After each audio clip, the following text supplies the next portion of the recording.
Good evening, everyone. Good evening, everyone. Can I have a spotlight here quickly, please? Spotlight, Marcus. Thank you. Good evening, everyone. Welcome. Selamat malam, selamat sejahtera, tuan-tuan dan puan-puan. Dajiao wangsang hao. I'm glad to welcome you for our first virtual night training here today. We have about 600 people that registered and signed up for this session. So I'm just going to give them one more minute to come on in. Now, just so that we know, I want to quickly welcome our guests all the way from KW Asia as well, all of Asia regions. We have KW Cambodia here with us. We have KW Vietnam, KW Thailand, KW Indonesia, and KW Japan. Welcome to this session here today. On behalf of KW Malaysia, I want to welcome all of you here. Now, in the midst of all of us, there is also guests that is not KW family. If you are a guest here today, can you please type 1 in the chat box? If you are a guest here today, please type 1 on the chat box. There you go. Thank you very much. We have a lot of guests here today. Thank you for joining us this evening, taking your time out to move together and learn together with us in this season of crisis that is unprecedented, but we are not stopping. We are moving ahead and we are going ahead. We have a treat for you today, live from Fort Lauderdale, Florida. All the way from Florida, we have our dear friend Dagoberto Castillo. When I first had a conversation with him last week to talk about this opportunity that we were able to get him to come and share and speak and give us that insights on how to do better in our business. He was so excited, and we are all so blessed that KW Worldwide and KWRI in the US is supporting all of us because we are a global family. So without further ado, Dago, take us away. Thank you very much, Jonathan, and good evening, everyone. I'm so glad to see that we have not one, multiple regions participating in this event tonight. So for me, I'm excited about being here, and it's an honor to spend the next hour and a half with you. And my intention, as I share with Jonathan and Christine when we first talked, is to add as much possible value and at the same time honor the fact that in the midst of what the entire world is going through, which is we're facing and we're living together the pandemic, you guys are choosing to come together, take a stand for your business, take a stand for your families, take a stand for understanding that it's not about what happened to us, it's about what we do, how we react to it. And you guys are choosing to be learning based, you're choosing to be coachable, you're choosing to be here because ultimately you could be anywhere else at 8:11 p.m. at night, right?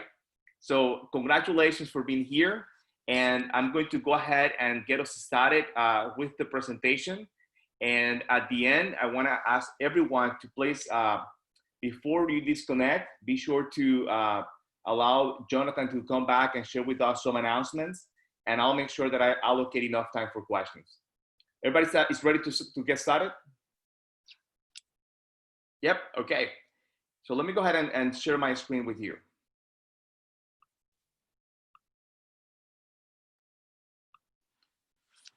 So to tell you a little bit about myself, I was born in Colombia in South America. I've been living in the United States for 20 years now. Out of the 20 years, over 15 of them has been dedicated full-time to real estate. And with Keller Williams, my trajectory, it's a little over 8 years at this point. When I first came to this company, I came as an agent. I had a team, and we started in the market center in the Treasure Coast, specifically in Stuart. The next year, I had the honor of serving as an ALC, as an Associate Leadership Council, and that was one of the most touching experiences that I have had as a member of this company.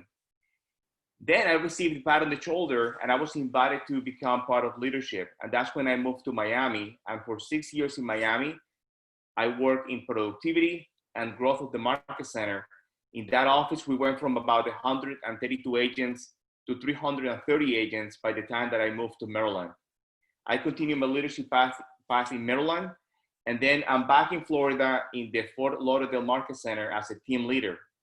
Now, over the course of those years, I also became an approved trainer with Keller Williams University. I became a MAPS coach, and I coach leadership, which is roles like team leader, operating principal, and market center administrator in multiple different countries around the world. One of the best experiences that I have had personally from being in leadership with this company is the opportunity to train and coach associates from Argentina, Colombia, Panama, Mexico, Nicaragua, Puerto Rico, United States, Canada, Spain, Portugal, and now I have for the first time, I have the opportunity to be speaking to this amazing group from Asia. So I trust that experience, all the years that I have been part of this company, will be represented well in the conversation that we're about to have. And this conversation is about how to operate with a targeted purpose to maximize your productivity. So let's go ahead and get started. First of all, let's go through the agenda. We will start by gaining perspective and taking control. Then we move into setting goals and accountability. Then we talk about creating the 411, and I will show you a couple examples about a real 411. Then we talk about how to implement it, and then we'll put all the pieces together so that at the end of this conversation, you will be in a position to start working in your 411. And if you already have one, I trust that this is going to help you to go ahead and sharpen that 411 so that you can get the most out of that as a tool. Because one of the things that I came to realize personally is when I first was exposed to it, I didn't understand it as a tool. I saw it more like a report. And it is not a report. If you use it as a report, it's a report. When you use it as a tool, it's the most amazing tool that you will incorporate to your business. Okay, so let's talk about gaining perspective by taking control. We'll discuss how to focus on what really matters, identifying big rocks, and discover how to move from entrepreneurial to a purposeful style. So let's start with that one, focusing on what matters. In everything in life, we have the 80-20 principle. I'm pretty sure that you're very familiar with it. And basically, there is a predictable imbalance in life. There is a predictable imbalance in business. In fact, if you were to look into real estate or any other industry, sometimes it's not even an 80-20 principle. It might be a 95-5 principle.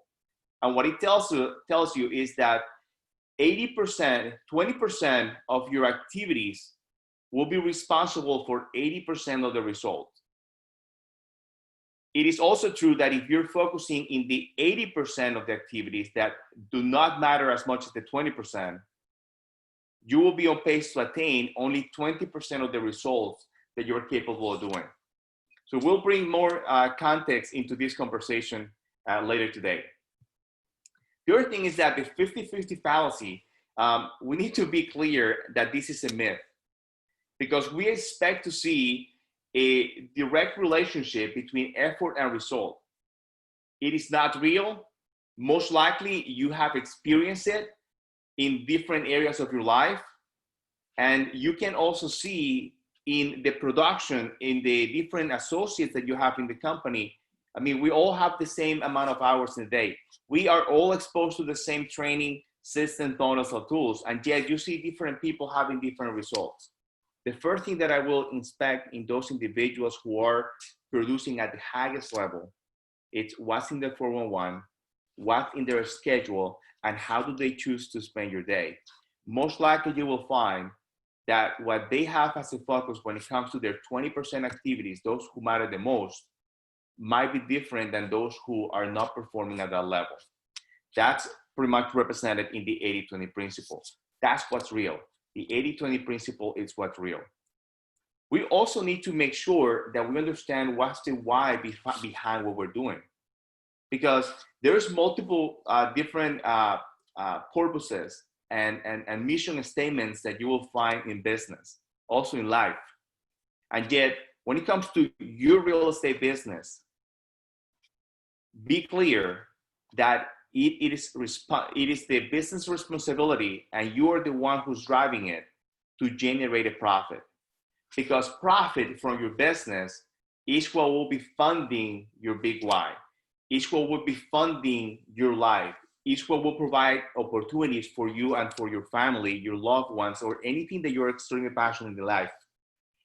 And I would like to I'm wondering right now is how many of you have clarity about your big why?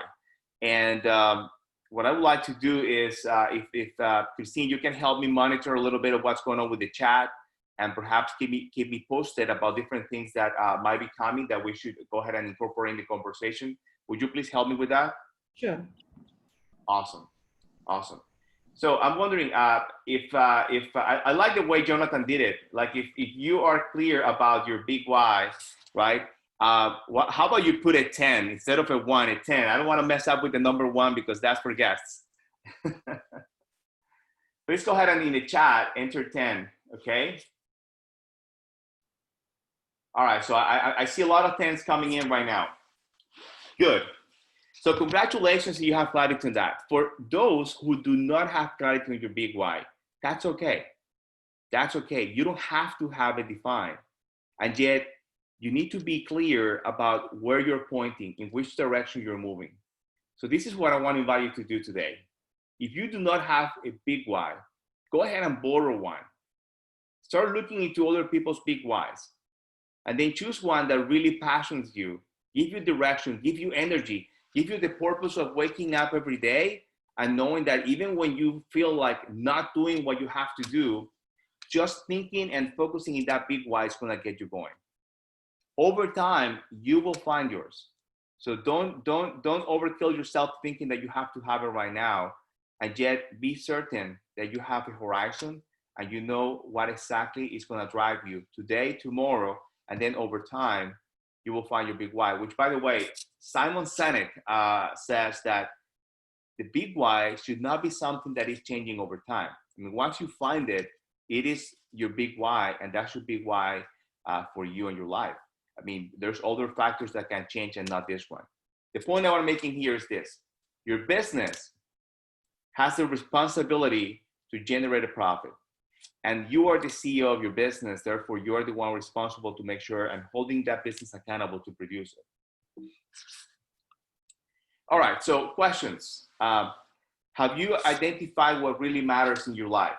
That's a question that, I mean, there are questions that I have here that I wish you can go ahead and write down so that you can go back and answer these questions as well. Have you identified what really matters in your life? And then the other question that I have here for you is, have you weighed out your interests, your passions, and your responsibilities and truly define your 20%, okay?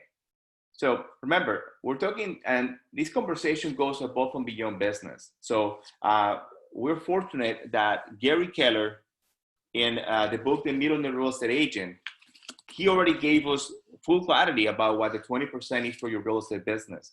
What I'm wondering is, what about the other areas of your life? Okay, personal, spiritual, family, right? Have you identified those passions, responsibilities, and defined your 20%? That's the scope of the exercise. This goes above and beyond business.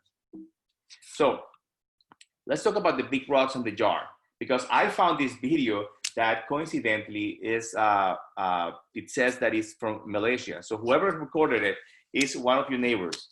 And what it says is that, I mean, you have to plan your time for your big rocks first. Then you fill the remaining time with your smaller goals and activities. So let's go ahead, and this, I think, lasts probably 1 minute. So let's go ahead and watch this quick video here.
Okay, so you got the point here. And the thing is this, when you will never have enough time to do all the things that needs to be done. And yet you will always have the amount of time needed to do the things that matter the most. So it starts by having clarity, identifying those big rocks at 20%.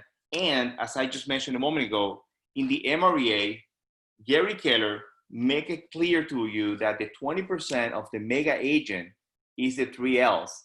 And those L's are leads, listings, and leverage. Now, if you're an individual agent, initially the leverage that you will have will be mainly represented through systems and tools. And that's going to get you to a certain place in your business. And then we know that at a certain point, systems and tools systems and tools alone will not be enough. And that's when you get the best form of leverage, which is going to be people leverage. That's when you go beyond being an individual agent, and then you start leveraging certain pieces of your business. And you can take it all the way to be fully leveraged. And that's what we call the 7-level team. Now, one of the things that needs to happen as you embrace and you get to work on the 20% and the 3 L's is you will find that the natural ability that you brought into the business is going to allow you to produce to a certain extent. And different individuals will have different natural abilities. So you might be someone who started in the business and you were doing, let's say, 5 transactions a year. And at that point, you might have hit a ceiling. You might see another individual who got into the business and was doing 10, 15, 20 transactions before they hit a ceiling. So it doesn't matter how much natural ability you have. What we know for sure is that sooner or later, you will hit that ceiling. And when you have been exposed to models, when you have been exposed to the fundamental models, what you will find is that those fundamental models will be foundational in you having your breakthrough in your business. And then what happened? Then you hit another ceiling.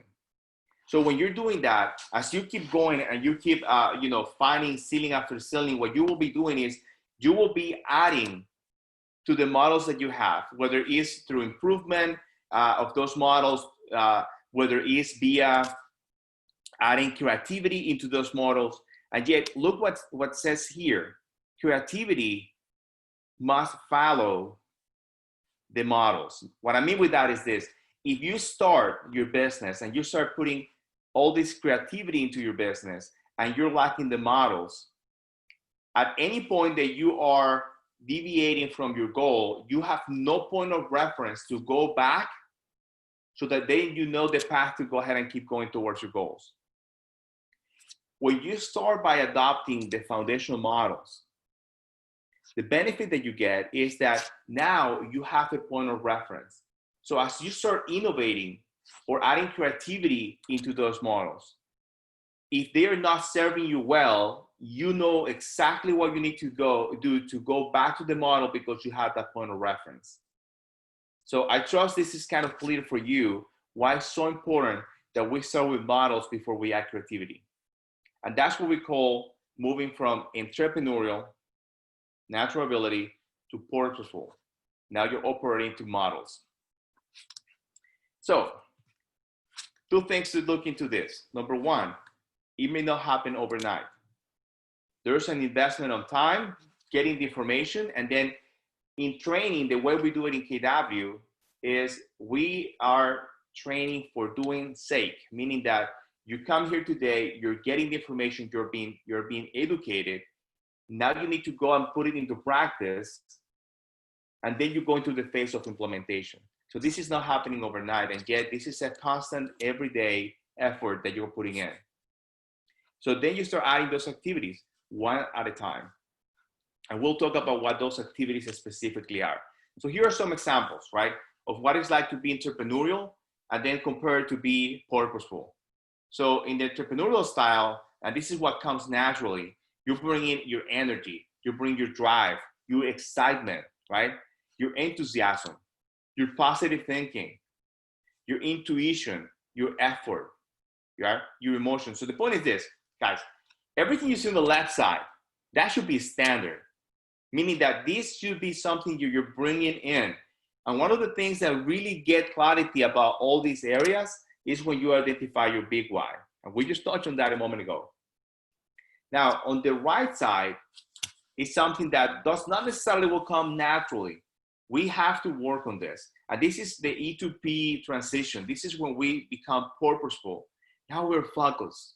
We're not just putting all this energy in a lot of things. We're putting the energy in the right things, right? Now we're following the models. Now we're following the systems. Now we're choosing to be accountable, right? So these are some examples about going from E to P. And another example of that, imagine when you you're first exposed to training like Ignite that give you those foundational models. And now you go from just doing business the way that you have naturally been doing it to start adopting the systems and the models that you find through Ignite. Now you start seeing some consistency in the way that you're operating. Now your different customers, buyers and sellers start experiencing a customer experience that is consistent across the line.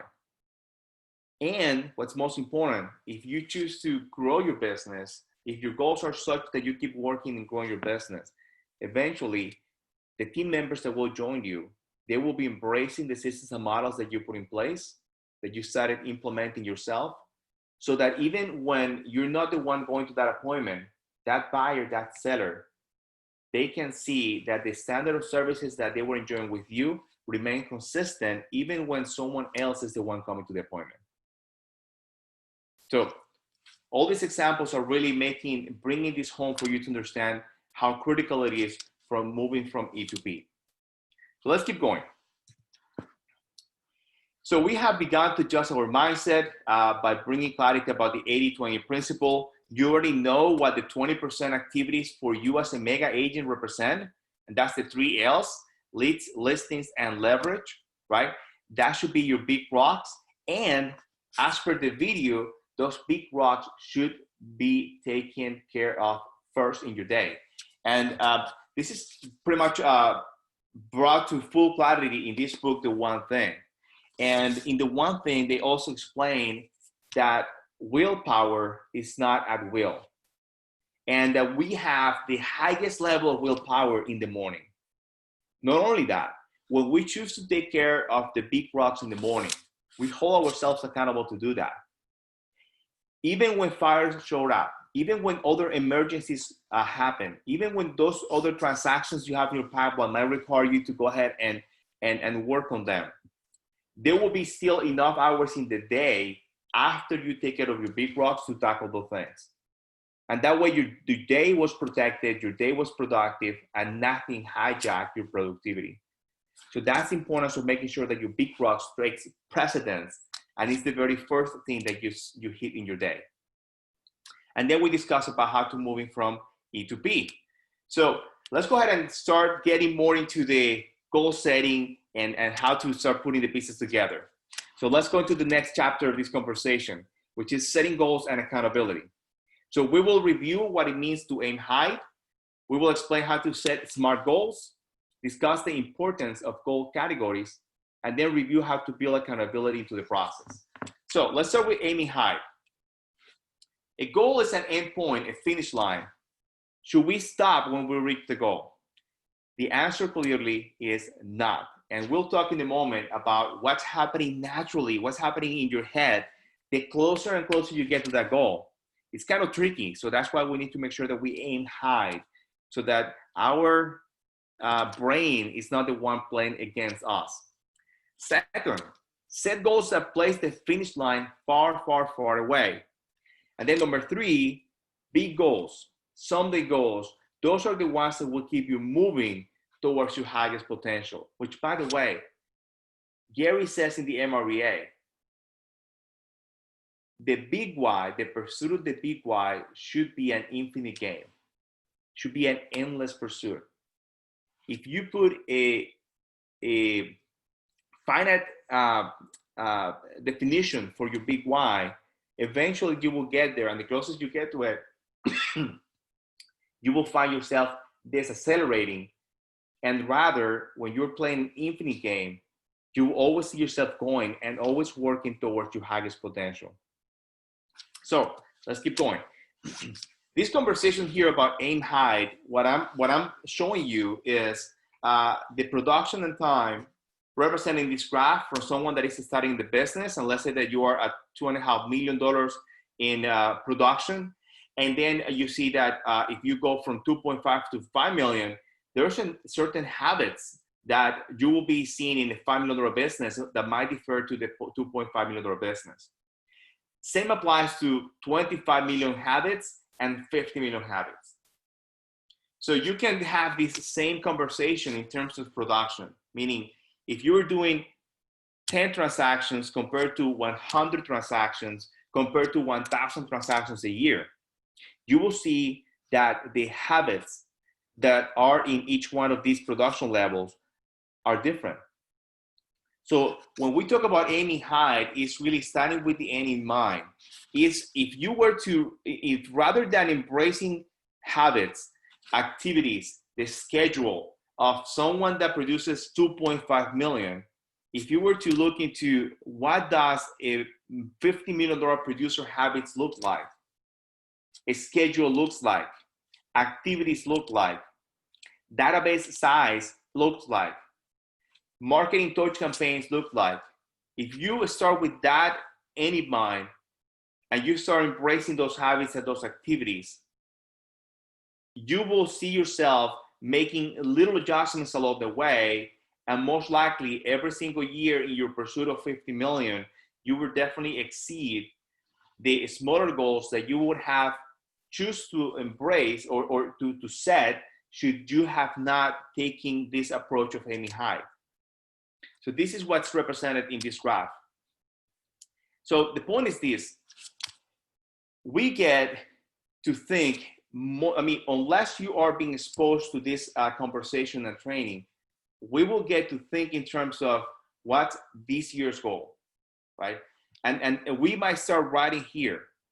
And then we see that 1 year goal as this, big goal that in most cases, what we find is that people kind of get to expect more of that 1 year of what they really get, and yet they don't take into consideration. They don't have clarity that when they keep going to a 5 year goal and a someday goal, as you start embracing everything that is part of that bigger vision, you will be crushing what the 1 year goal is about.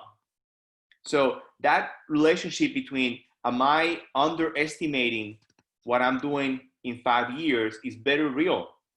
So people used to overestimate what they can do in 1 year, and yet they underestimate what they can achieve in 5 years.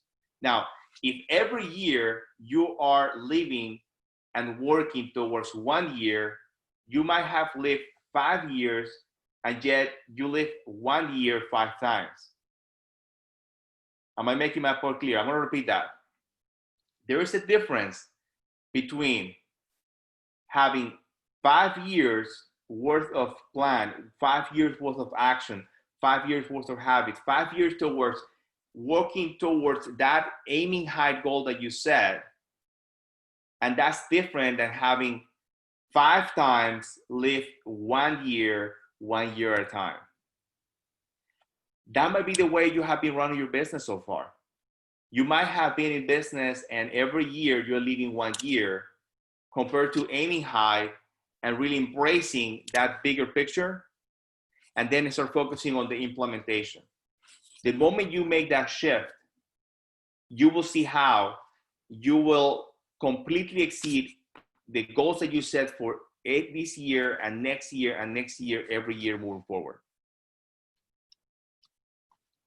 So we have talked about goals. We keep talking about goals. And let's just remind ourselves that there is a very clear definition about what a SMART goal is. And in your 411 and in your business plan, you should only allow SMART goals to be part of it. So the SMART, by definition, should be specific. That SMART goal should be specific, should be measurable, should be action oriented, it should be realistic, and it should be time bound. So every time that you write a goal, every time that you, make an addition to your 411 or your business plan, make sure that you test that goal against the SMART definition of a goal. And then it's also a great question to ask yourself is, now that I have a SMART goal, how can I make it smarter? How can I make it smarter?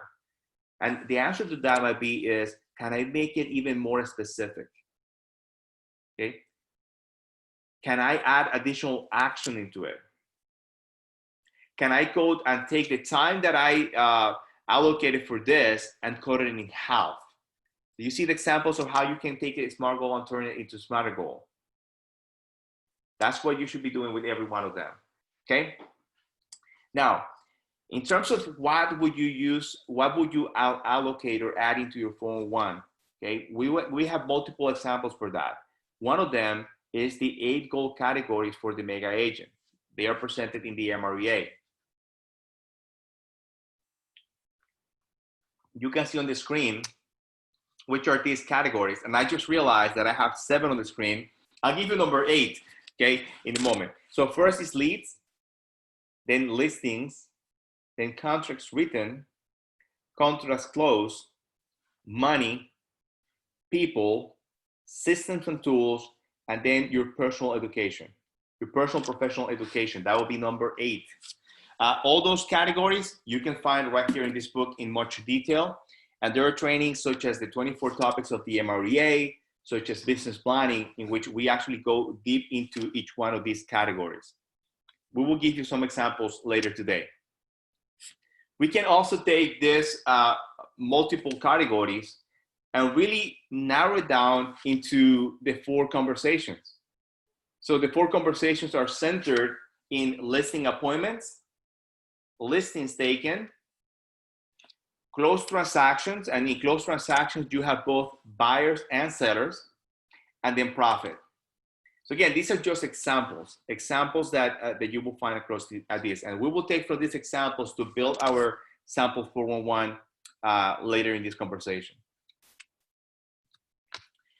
So accountability, as I have heard multiple times from our founder, Gary Keller, accountability is the breakfast of champions. So accountability is the most crucial part of goal achievement. It reports your activities and your progress to someone else. And this is important, number 2, because one of the fallacies or one of the lies that people, and I have been in that place, so I take full responsibility for that as well, is used to tell myself is that I can hold myself accountable. And that's not real. We need accountability through other people.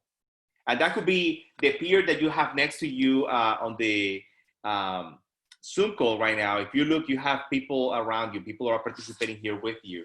In fact, we have several hundreds of participants here, almost 500 at this moment. So if you see someone that is showing up to these trainings consistently, perhaps that would be someone that you should consider having a peer partner for accountability. So that peer-to-peer accountability is there. In our regions, we have productivity coaches who can also add to that accountability. You have leadership teams in the market center, like MCAs, team leaders, and other leaders that can also be part of your accountability team.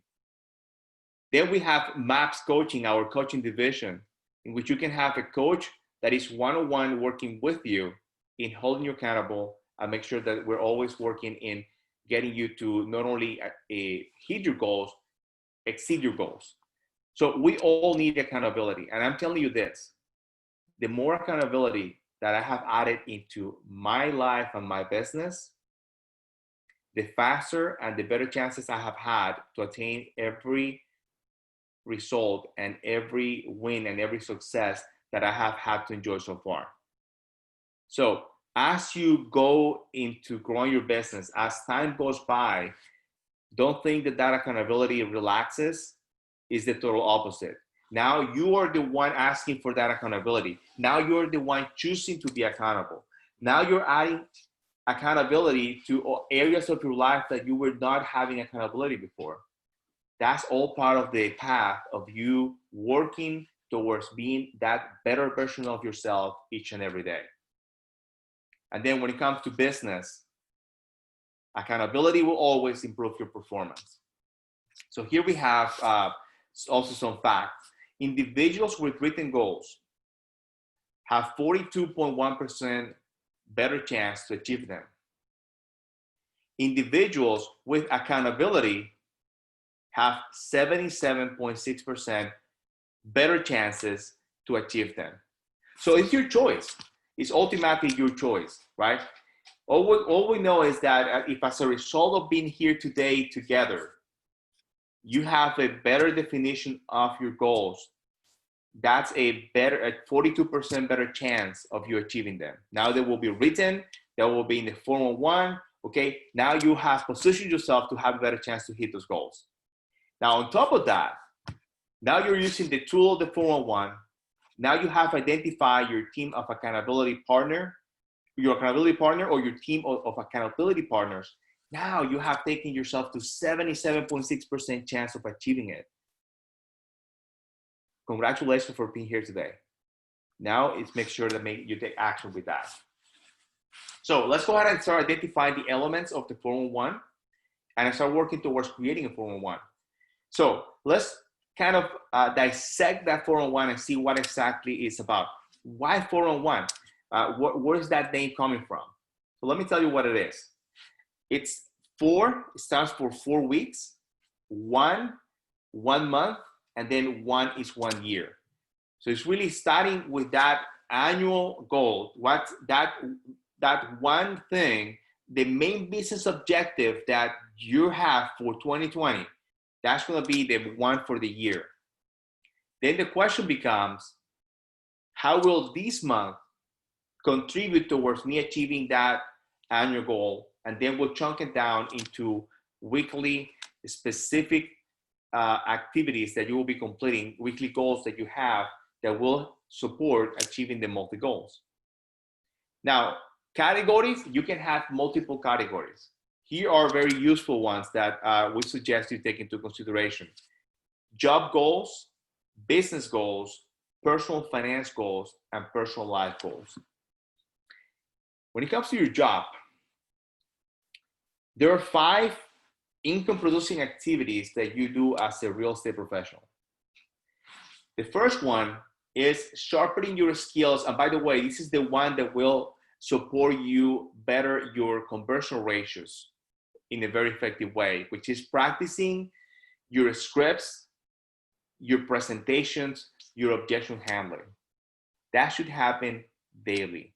That should be a daily activity that you have in your 411 and in your calendar. The second one is lead generation. Dedicating the necessary amount of time of lead generation so that you can get your appointments going.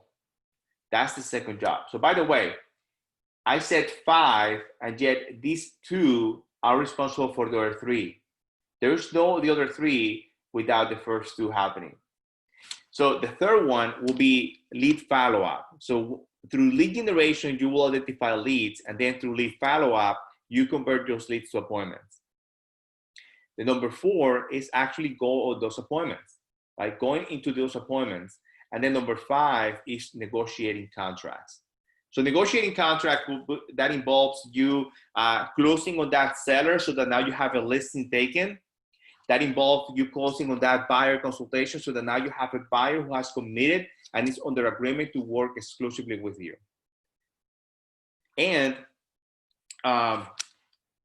negotiation skills is something that will be extremely helpful to you for buyers and sellers, but that's how you use it. The point is that those are the 5 income producing activities that you have, and therefore that's your job. I mean, when you choose this career in real estate, whether you realize it or not, you said yes to those 5 things because that's really your job. Now, when you do your job, something remarkable is going to happen. Now you have a real estate business. Now you have listings to sell. Now you have buyers to help them buy a home. Now you have transactions to handle. Now you have negotiations to be part of. and then you have closed transactions. Those closed transactions will generate gross commission income, which is going to, cover cost of sales and expenses, and then you have a profit. And that's the profit you bring back home, and that's how you fund your life and your vision. So there is no business without you doing the job. And this is the part in which I like to make a lot of emphasis, because I see way too many people coming to real estate because they are excited about the business part of it. And they do that without making a commitment to read through the job description and say yes to those 5 things. So this is how it looks like, by the way. This is how your 411 looks like. And this is one of the many templates that you will find through KW. And some of you might prefer to do it in paper. Some of you might prefer to use a digital version of this. Some of you might want to go into more specific description of this and perhaps take it into a spreadsheet. Either way is fine. What truly matters is keep it simple and commit to using it. It's about using the 411. So whatever version of 411 is the one you're going to use, you will have all the support of the entire team that we have here and me for you to use it. So it's about implementation, what really matters. So let's go ahead and see in more detail how this looks like. As you can see here, these are the elements of the 411. So we have seen the different categories that I described: job, business, personal, financial, and then personal. This is another emphasis that I want to make here is I see way too many 411s that focus in job and business and nothing else. And here's this case that once was shared by us by Gary Keller, in which in the early days that he was coaching through the 411, whenever someone came to him for a 411 accountability appointment, and they brought the 411 and they presented to him, if he did not find in it personal and personal financial, he would ask this person to go back to work on this, because after all, why in the world are you doing job and business? The why, the purpose of you doing job and business is represented in what you have in personal and personal financial. The left side is funding the right side. And if you're neglecting the right side, basically, you're operating without a clear path, without a horizon of where you're going. So a few slides back, I shared with you about the big why. We talk about purpose. We talk about being purposeful, moving from E to B, having that big why. Because guess what? If you don't have your 401 that in front of you so that you are focused on that every single day, you're pretty much not following the model exactly the way it is meant to be. So be sure that in your 411, personal and personal financial are part of that.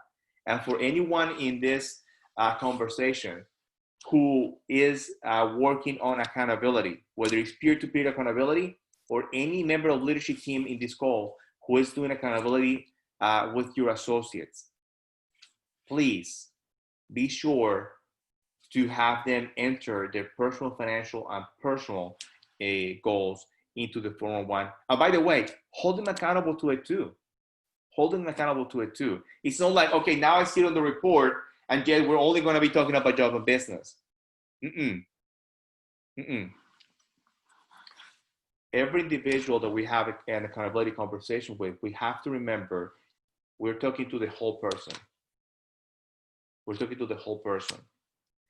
And that's, again, I want to make emphasis on that because I see this way too often happening. And hopefully with the example that I gave you about Gary Keller and his approach to this, you can see that this is not something to be taken lightly. Okay, so we go from your annual goals, right? So in here, you will write down and you will provide a very clear definition about what's the main business objective that you will have. What's your main personal financial objective that you will have for 2020?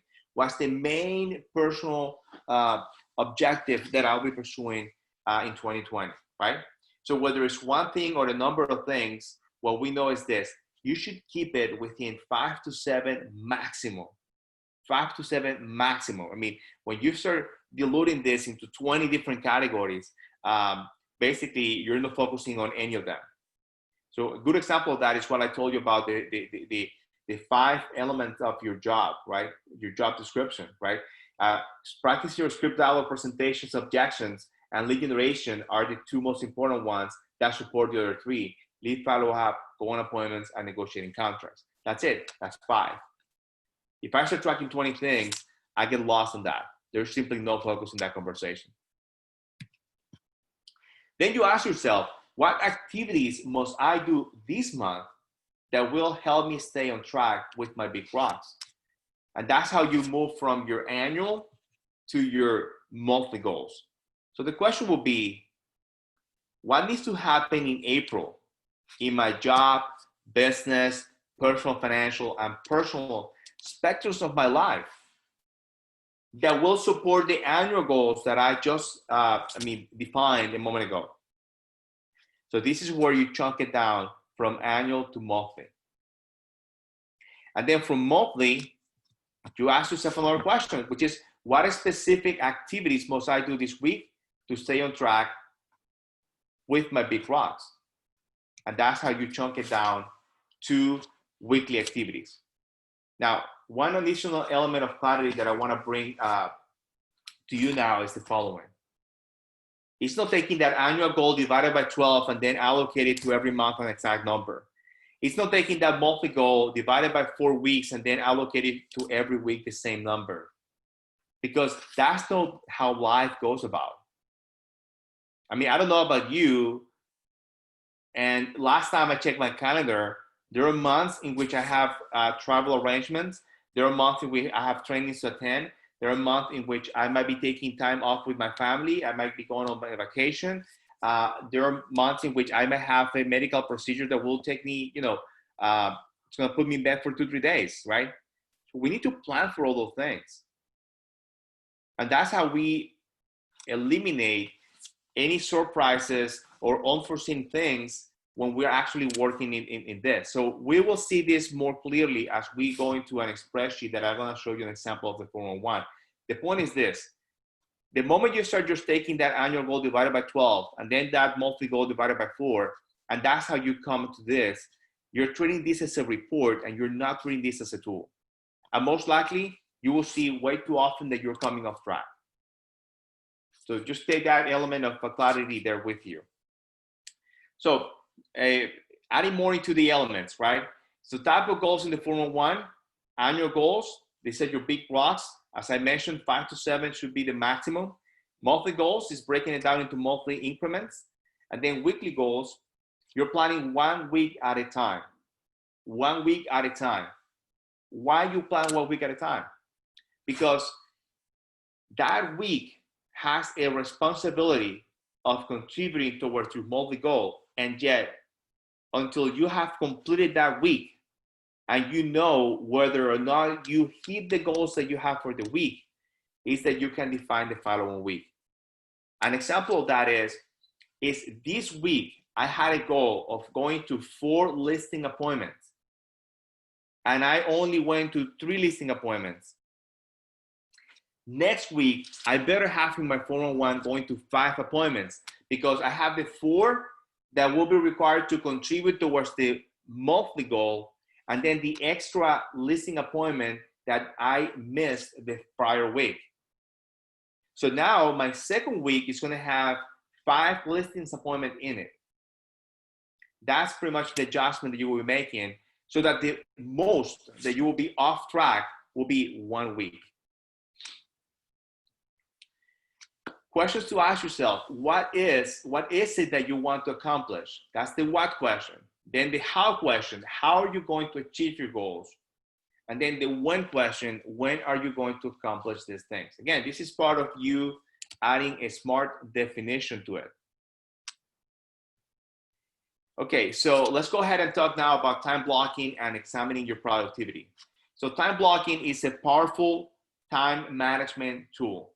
And I'm very, very careful about using time management because it's clear from this book that thing about time management is more a way of speaking. It's something that we grew up utilizing in our lingo, but in reality, such thing as time management does not exist. There's just no way to manage time. Guess what? A moment ago here in Fort Lauderdale was 8:57 in the morning, and in 1 minute it's going to be 8:59. And there is absolutely nothing I can do as far as management to change that. It is what it is. So if time management, it's just an illusion, then what's real is a you management, right? So it's you managing yourself. It's you managing your schedule. That's what you can manage, not time. Time will do what time does. It just keeps moving forward. The other thing is, don't confuse being business with busyness. Totally different thing. And we'll give you an example in a moment. Then block and protect your periods of time in your day. Focus on your 20% and always remember the big rock story, the video that I shared with you. So time blocking keys to success: be purposeful, be thoughtful. If you erase, you replace, and you do it the same day. An example of that is, if I have time block 8 a.m. to 11 a.m. for lead generation, and that's my discipline, that's my commitment, Monday to Friday. Let's say that tomorrow my daughter has a doctor appointment and I need to take her to the pediatrician, and I choose to be present with my daughter in that appointment. And let's say the appointment is at 9 a.m. That means that I'm erasing that out of my calendar. Well, I have to, at the moment that I erase, I have a commitment to replace it. And the replacement, whenever possible, should happen exactly the same day. So if I'm taking that morning 8 to 11 out of my calendar, then when today am I going to replace that into my calendar? That's one approach to that. Another idea about erase and replace is, imagine that you have planned a trip. And I know that right now nobody's going on vacations or jumping in a plane unless it's extremely necessary. The point that I want to make this is unprecedented times. In any other moment, you would have planned for a vacation. Let's say that I'm going with my family on vacation and we're going in 3 weeks. Rather than being reactive to it, and when I come back from the vacation, having to stress out and put completely unreasonable amount of time and hours to catch up with my business. Rather, what you do is, if you're erasing from your calendar, let's say a week worth of lead generation, the right approach to that will be to replace it by front-loading those activities now. So by the time you go on vacation, you have already added those activities prior to it.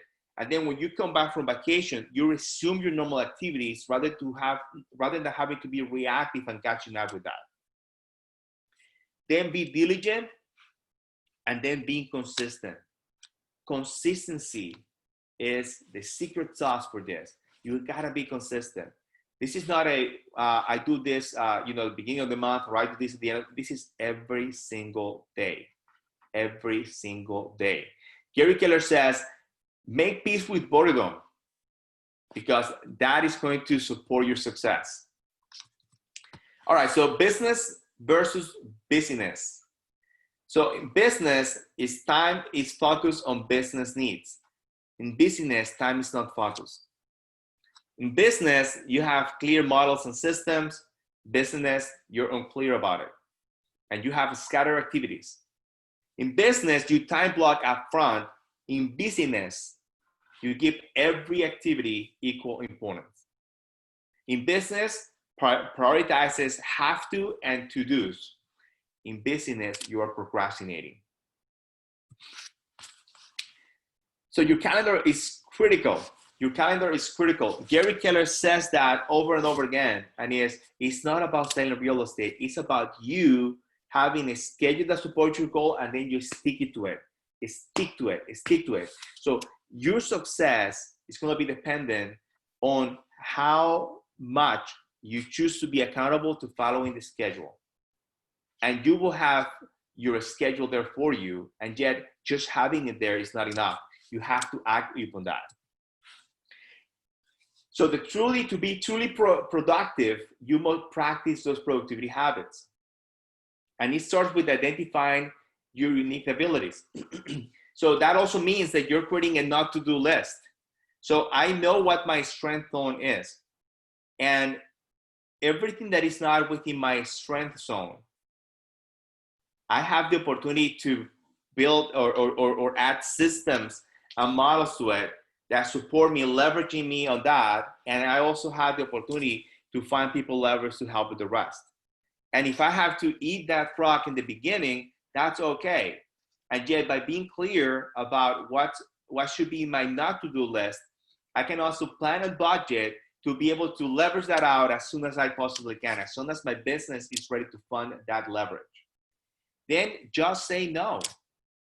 So you have to clarify the request. When someone comes to you and they are hijacking your schedule, your time block, clarify the request, exactly what is it that what they mean.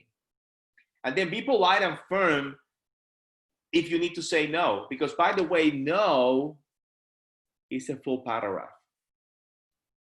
No is a full paragraph.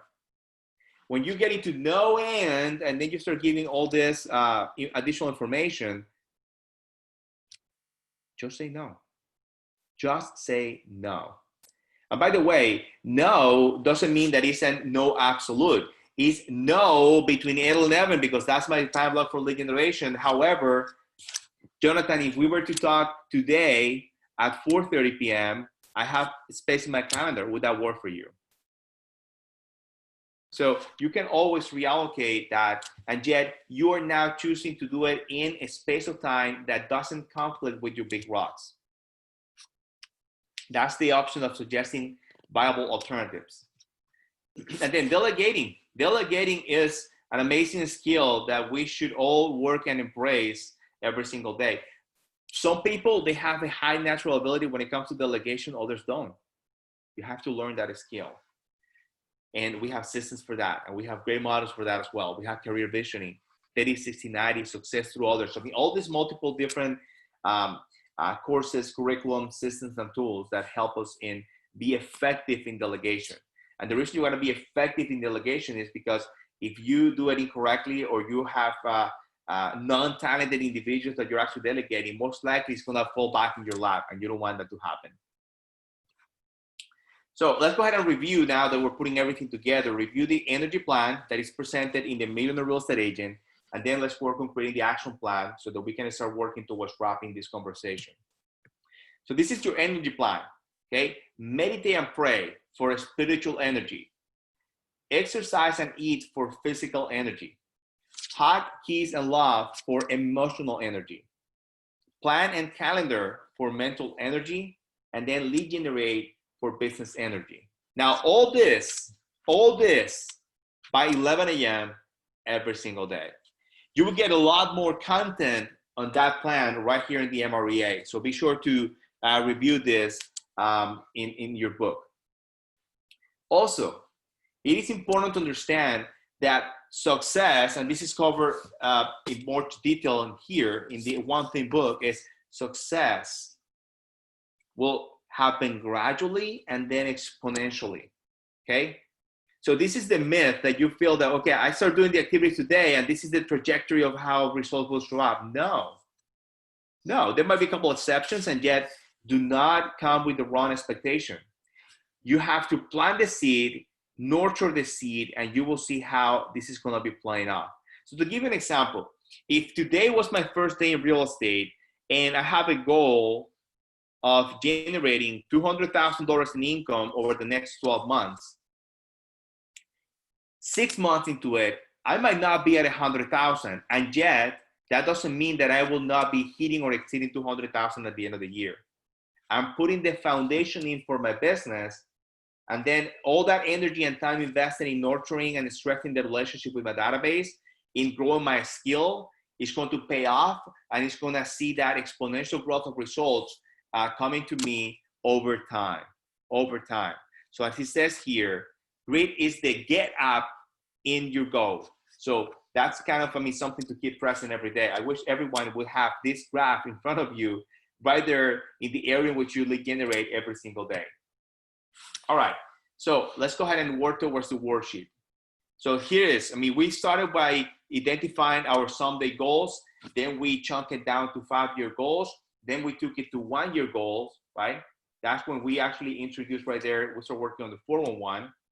You have your annual GPS, that's your business plan, and then the GPS that you create for the year, you will track it and you will hold yourself accountable by implementing the 411, which is a daily, at the very least, weekly conversation and accountability that you will have around the 411.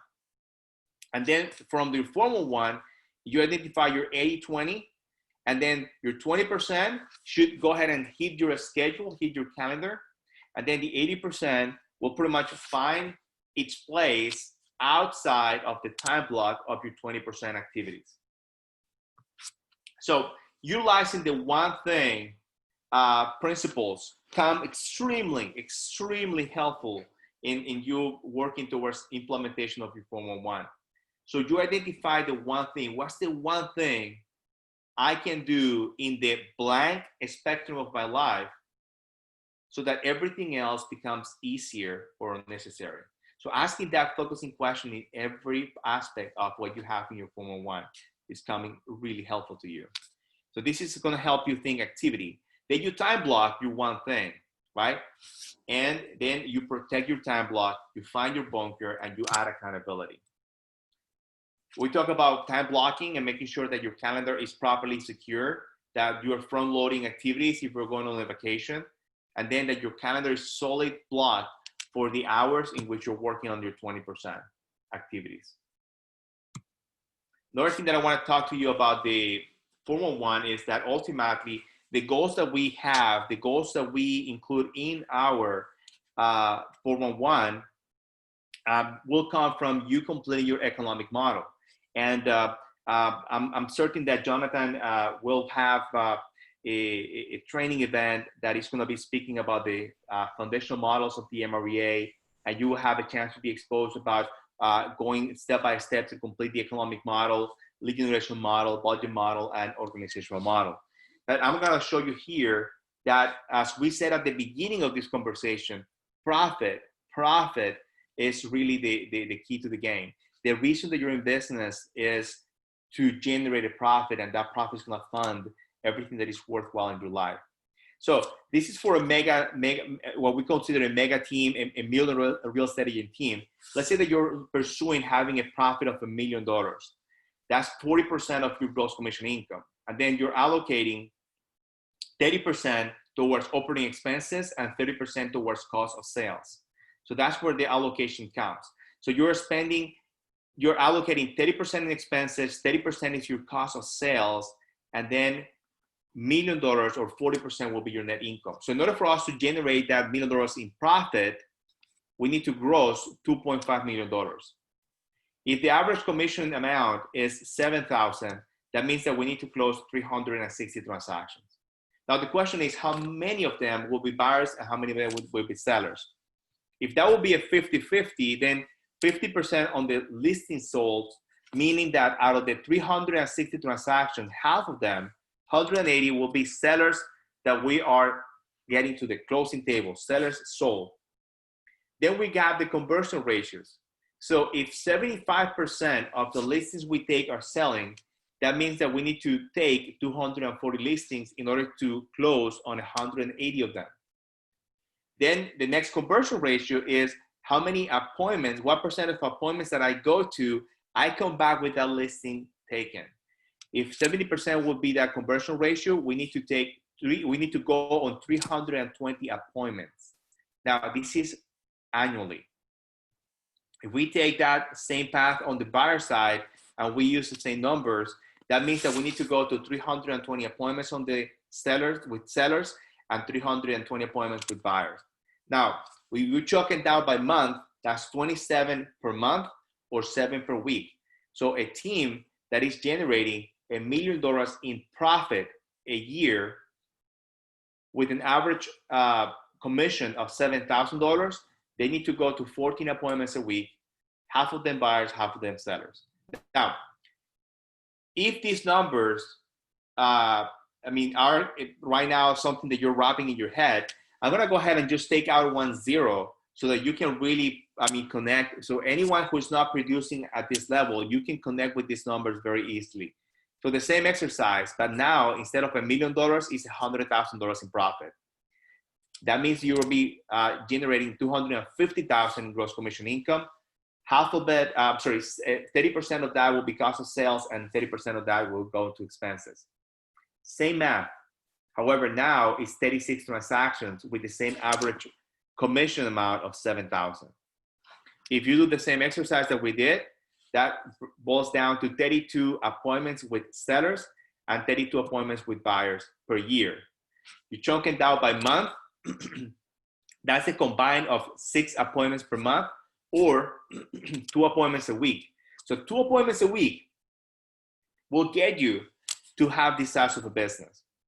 And remember, all the activities that we're doing, if you go back to that triangle that I showed you, leads, listings, and leverage, your business plan, your 411 should clearly take you in the direction of you hitting the number of appointments goal that you have, because appointments, listing appointments, are the first domino that will get everything else easier or unnecessary. That's the focusing question when it comes to your real estate business. Now, we are in a shifting market. Therefore, as we talk about where these appointments will come from, we need to understand that this is very clear in a shifting market. And by the way, if you continue with this approach, even when the market goes back to seller's market, that's gonna serve you well. This will always play on your side when you are prospecting based and marketing enhanced. So there are multiple different sources of lead generation. And as you can see in the screen, these are just samples, right? On the left side, you have prospecting based examples. On the right side, you have marketing based. And you will have both in your business. And yet right now, being prospecting based is critical because we are all facing a shifting market because of the coronavirus. The other thing that's going to happen is you will have goals. Like, for example, in this exercise that we did here with this economic model, the goal that we have is weekly going to 2 appointments. So that will be the goal, right? Then your actual numbers is what's the actual number that you had when you went to those appointments. So goal versus actual should be in alignment. If you find yourself that you are exceeding the goal consistently, that represents an opportunity for you to increase your goal because you have already proven that you have the potential to perform at a higher level, right?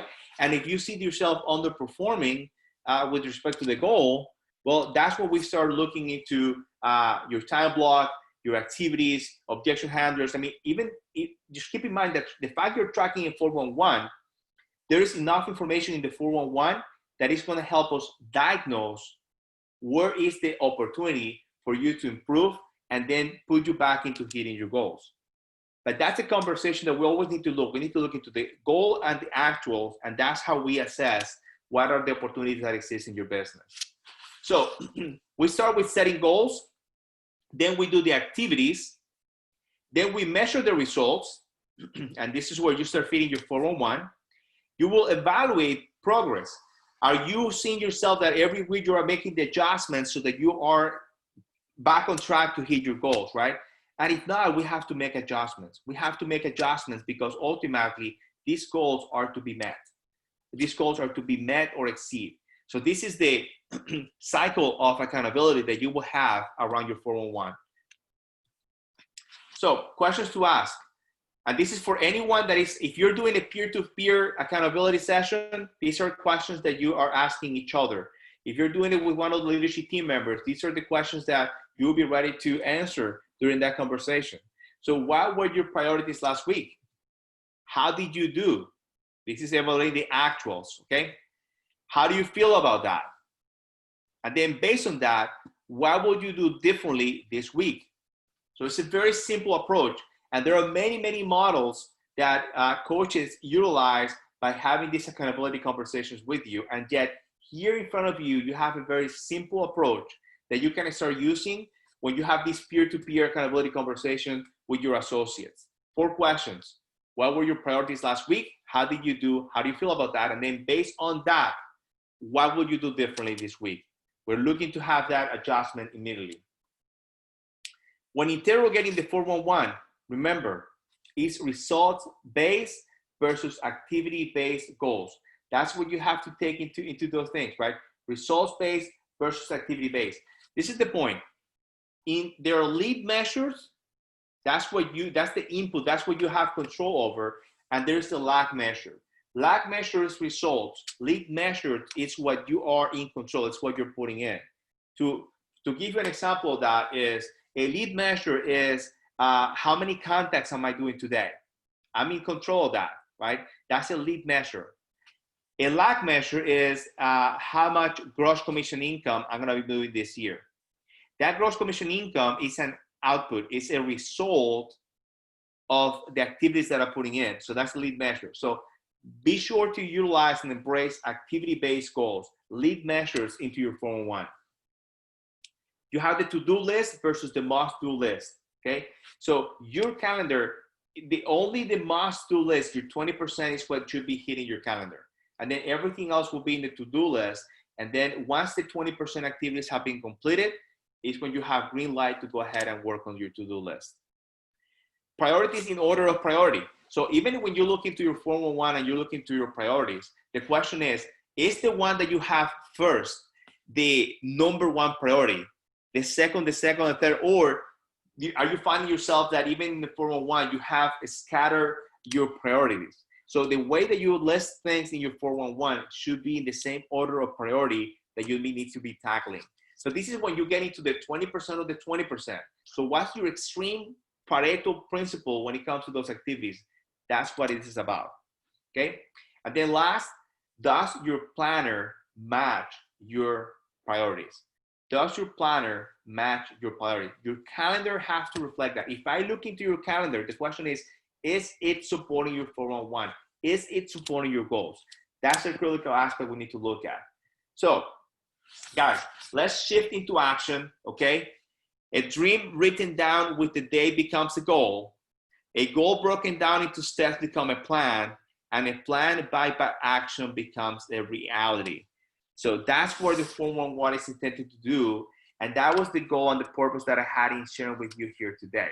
So I'm gonna end this part by showing you 2 examples of 411s, and then we open up for questions, and then Jonathan will close out the event, okay? So let me go ahead and stop here and shift over to the sample 411. You're seeing, are participants taking value from this conversation today? I think so, Dago, I think so. For those who are thinking that, what are some of the ahas you have right now? Maybe you can put up your ahas on the chat box right now. There you go. So while Dago is just showing his screen, just put up your ahas right now. Awesome. Thank you, Jonathan. Okay, so here's the sample that you have. And Jonathan, I'm sure you have this with you for anyone who is not anyone who has not have access to this. I'm pretty sure that they can reach out to you or someone in the leadership team and have access to a copy of the 411, right? Absolutely, absolutely. We have already posted a sample in the chat box of a documented PDF at 411, so you guys can work with it. If you have any questions, reach out to us if it could help you to work on a 411. Right. So this is simple, and I like the simplicity of it. I know that, I mean, this is something that anyone can jump into and have the 411 work on this today, right? Now, there are a different approach. If you are highly detail oriented, if you want to be adding, a couple more, elements to your 411, I'm going to show you another one that actually, I'm going to point out a couple things, a couple ideas in here for you. Just 1 second, please. Okay, can you see in my screen, or am I sharing the screen right now? Yes, right? you are. Yes, you Okay. are. So, couple things I want to point out. Like this one is in a spreadsheet. Couple things I want you to see here, and this is an example for January 2020. When you have the year broke down per week, as we see here, and you see that the calendar matches your calendar, the first thing you need to be clear is how many days do I have available to hit my goals? And every month is going to be different. Like for example, in January, I had 22 available days to hit my goals. So if I start the month thinking, well, I have 31 days in January, wrong. That's the wrong approach. I don't have 31 days to hit my goals in January. I really have 22 days to do it, right? The other thing is be clear about how many days you have left in the month. So in this example that I have on the screen, I'm on day 15, right? So if I look into what days I have from 16 to 31st, I have 12 additional days. So whatever gap I have in my goals in my 401, they must be completed before 12 days. So that's the time that I have available for that. The other thing is this, at any given point, you have to be clear where you're at with respect to your monthly goals. So for example, in here, you get to see that the monthly goal is 400 contacts. So far, we are at 800. Hey, Dago, sorry, Yes. we're not seeing that screen that you're writing on right now. Oh, wait a second. I'm so glad you mentioned that. There you go. Okay. My apologies for that. Okay, so what I'm saying is, let me go back. Couple things. Here, you see every week is broken down. Instead of being horizontally, they are vertically. So you see week 1, week 2, week 3, week 4, and so forth, right? And then you also see that the days of the month matches the calendar. So for example, in January 1st was a day that I didn't account for productivity, right? And if I account the rest of the month, I have 22 days available for productivity. And then at any point, if I look into the 15th of the month, and this is an example, by the way, from the 16th to the end of the month, I have an additional 12 days. So that's how many days I have available to still hit my goals. Then at any given point, I know what's the cumulative that I have for the month. So for example, by the 15th of the month, I should be at 182 contacts in order for me to be at 400 by the end of the month. I'm at 185, so that's why I have green light. I'm exactly what I need to be in order for hitting my goals. But then if I go to the next category here, which is listing appointments set, I should be at 7, but I'm at 6, so I have a gap of 1. That's why if I go into my week 3, you will see that I need to go ahead and make sure that I hit my 4 listing appointments set for the week, which is kind of a different number that I might have had if I have been tracking to hit my goal listing appointments set. Then I have, for every category, I track what is it that I have in the actual, and here where I should be, where I'm at, and then if there's any gap, it's going to be showing up here. So again, this is a lot more detail. What I'm telling you is this. If you're spending way too much time tracking it, the whole purpose of this is being defeated. So this is not about you spending all this time doing it. That's why the other version that is a much simpler version is coming handy. What I wanted to show you from this one is start every month by being clear about how many days you have available that month to hit your goals. Because it's never 30 days, it's never 31 days. If it's February, it's never 29. There's other things that you have in your calendar. So be clear about how many days you have, and then also be clear how you will distribute your goals during the month. So if this week here, if this entire week, I was gonna be on vacation, okay? So it's blocked out of my calendar, then that means that there are 5 days that I don't have in my calendar right now. So instead of 22, I need to subtract 5 days, and then I have to plan my activities and results in the time allowed. So that's what I wanted to show you out of this example in the spreadsheet is you have to be clear about how to distribute your goals weekly based on the availability that you have to hit those goals. Okay, so I'm going to stop sharing the screen, Jonathan, and I want to allocate a couple minutes for questions. Also, I know you have some announcements that you want to make. So Yep. would you like to go ahead and start with announcements, or should we open up for questions first? Let's open up for one or two questions first. Maybe virtual support. Is there any questions that we have gotten just now? May has a question here. You mentioned that big rocks need to be completed by 11 a.m. What is that? What if that person is not a morning person? Oh, that's a decision. That's a decision for you to make, right? By the way, the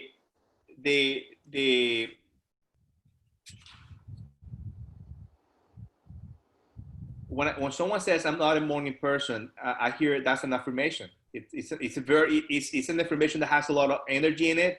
It is an affirmation that you have to evaluate yourself and see, hey, is this serving me well or not? The question is my competition started earlier than me? Is my competition already in relationship with the expires and for sale owners that were listed today? And here I am coming in at a point that this agent is already going to appointments and I'm just waking up. So again, there's no adjustment here. Remember, if you're ready to replace, the thing is that if your schedule goes different than most of the people's schedules, just be clear that you might be missing out on opportunity. And if you're okay with that, it's your decision. But what I'm saying is this: the same reason why you decided to not be a morning person, you can choose to take a stand for that and say, no, I am a morning person. So what will it take for me to be a morning person, right? Should I go ahead and start by going to bed earlier? That would be the first thing to do, right? And you know, the first 2-3 days, you might find yourself in bed and hard to sleep. If you wake up if you wake up early for 2 or 3 days, trust me, you will go to bed earlier sooner than later. we need you to do a training here very early in the morning. That would change everything up.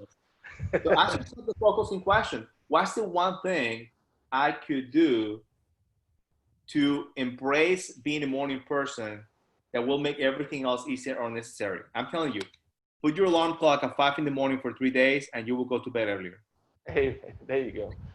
There's another question here. Yes. Can annual, monthly, and weekly goals change from time to time? What do you think about that? If your monthly and weekly goals should change from time to time. I'm sorry? I'm sorry, repeat the question one more time. Hang on, let me just pull that out.